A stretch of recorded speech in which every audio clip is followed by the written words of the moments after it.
ओम शांति। 18 अगस्त बाबा कह रहे हैं, बच्चे तुम्हें अब अपना कल्याण करना है, दूसरों को नहीं देखना है, पर चिंतन में नहीं जाना है। श्रेष्ठ पुरुषार्थ करके बाबा की श्रीमत से उच्च पद को प्राप्त करना है।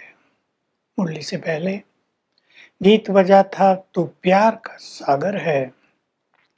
बाबा कह रहे हैं, केवल मैं प्यार का सागर नहीं हूँ, ज्ञान का सागर पहले हूँ। मैं तुम्हें ज्ञान देता हूँ, तुम ज्ञान पाकर सुखी हो जाते हो। अज्ञान में दुख है, फिर भक्ति है, तुम भक्ति करते आए। लोग तो कहेंगे कि ज्ञान के संस्कार तो आगे भी चलने चाहिए, क्योंकि आत्मा संस्कार ले जाती है। लेकिन सतयुग में ये ज्ञान के संस्कार नहीं चलते, वो तुम्हारी प्रारब्ध है। तुम प्रारब्ध पा लेते हो, फिर वहां क्योंकि अज्ञान है ही नहीं, इसलिए ज्ञान की जरूरत नहीं रहती है। अब तुम्हें घर वापस जाना है। तुम देख रहे हो, इस सृष्टि का महाविनाश सामने है। तैयारी हो गई है, कोई भूख मरेंगे, अर्थक्वेक्स होंगी, मूसलाधार बरसात होंगी और ये खेल खत्म हो जाएगा। स्वर्णिम युग आ जाएगा। ये अर्थक्वेक्स इस महाविनाश में बहुत बड़ी भूमिका निभाएंगी। अब मैं आया हूं तुम्हारे सामने। तुम मेरी बायोग्राफी को जानते हो। संसार में कोई भी भगवान के बारे में कुछ भी नहीं जानता।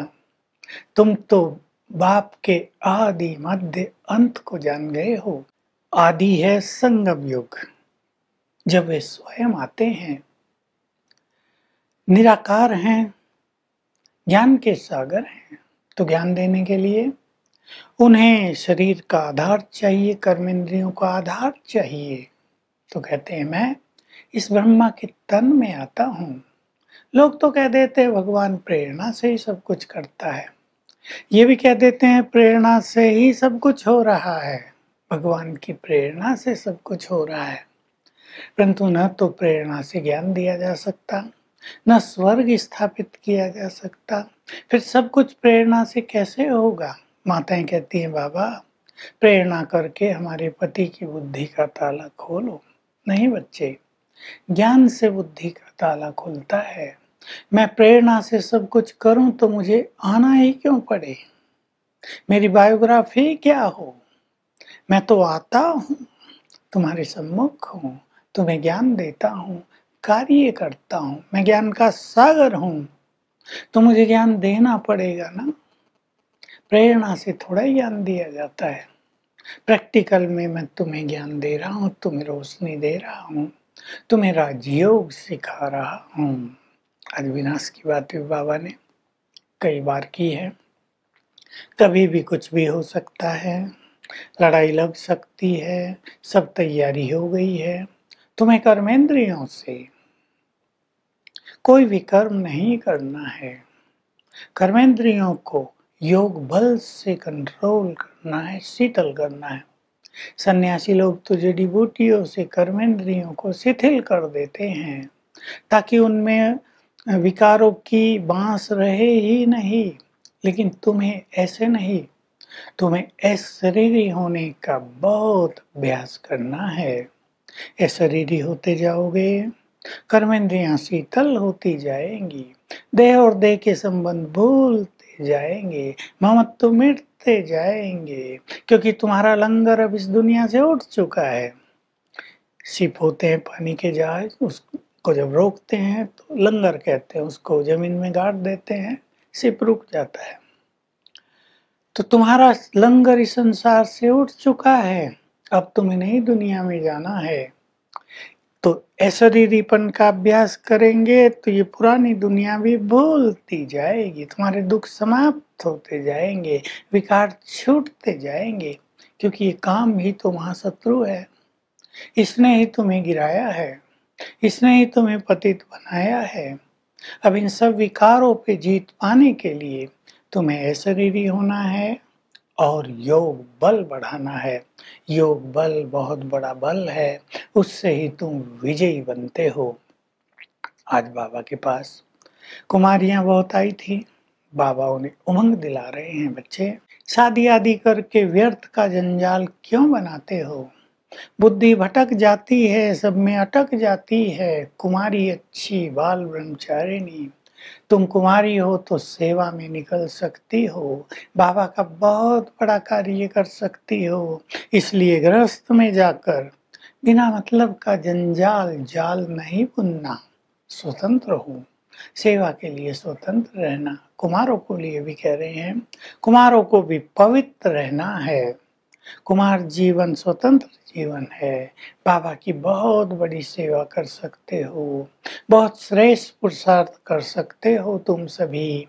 तो बाबा आज विशेष रूप से सभी को सेवा का भी उमंग दिला रहे हैं। हमें चेक करना है, हमारी सभी कर्मेंद्रियां शीतल होती जाती हैं। यह शरीरी होने का कितनी बार हम अभ्यास करते हैं, योग बल अपना कितना बढ़ाया है। और मुख्य बात, संगम युग का ये अनमोल जीवन पर चिंतन में, व्यर्थ की बातों में व्यतीत तो नहीं हो रहा है। बहुतों का होता है, उन्हें पता ही नहीं चलता, 2-4 घंटे व्यर्थ में बिता देते हैं। इससे बहुत बड़ा नुकसान होगा, हम अपना कल्याण नहीं कर सकेंगे। बाबा हमें ज्ञान दे रहा है, हम रोशनी में आ गए हैं, हमारे पास सब कुछ स्पष्ट है। कैसे भाग्य निर्माण करेंगे, कैसे अपना और दूसरों का कल्याण करेंगे। तो बहुत अच्छा चिंतन करके अशरीरी होकर अपनी कर्मेंद्रियों को भी शीतल करना है और व्यर्थ के चिंतन से मुक्त भी रहना है। वरदान है, मेहमानपन की स्मृति द्वारा, मैं मेहमान हूँ, स्थिति को और प्रवृत्ति को श्रेष्ठ बनाने वाले उपराम भव। उपराम स्थिति बहुत ऊंची है। जैसे हम किसी के घर में मेहमान बनकर जाते हैं, वहाँ की चीजों को भी यूज करेंगे लेकिन साथ तो नहीं ले आएंगे ना, हम डिटैच रहते हैं। ऐसे ही संसार में हम मेहमान हैं, न्यारे और प्यारे बनकर इस संसार में रहेंगे, संबंधों में, वैभवों में, तो जल्दी ही उपराम बन जाएंगे। तो बहुत अच्छी प्रैक्टिस है, मैं इस देह में मेहमान हूँ। स्लोगन है, अपने स्वभाव को निर्मल बना दो तो हर कदम में सफलता प्राप्त होगी। आज का हम अभ्यास करेंगे। मैं आत्मा परम धाम से इस तन में आई हूँ, मेहमान हूँ, वापिस परम धाम जाना है अपना पाठ बजाकर। मैं आत्मा हूँ, ये मेरा शरीर है, मैं आत्मा परम पवित्र हूँ। मुझसे पवित्रता की गोल्डन किरणें निकलकर ब्रेन में जा रही हैं, पूरे शरीर में फैल रही हैं, कर्मेंद्रियों को शीतल कर रही हैं। 5 बार अवश्य बहुत गहराई से ये सुंदर अभ्यास करेंगे। Om Shanti. To watch Peace of Mind channel videos on YouTube, subscribe us on youtube.com/tvpeaceofmind. Just a click for a peaceful life.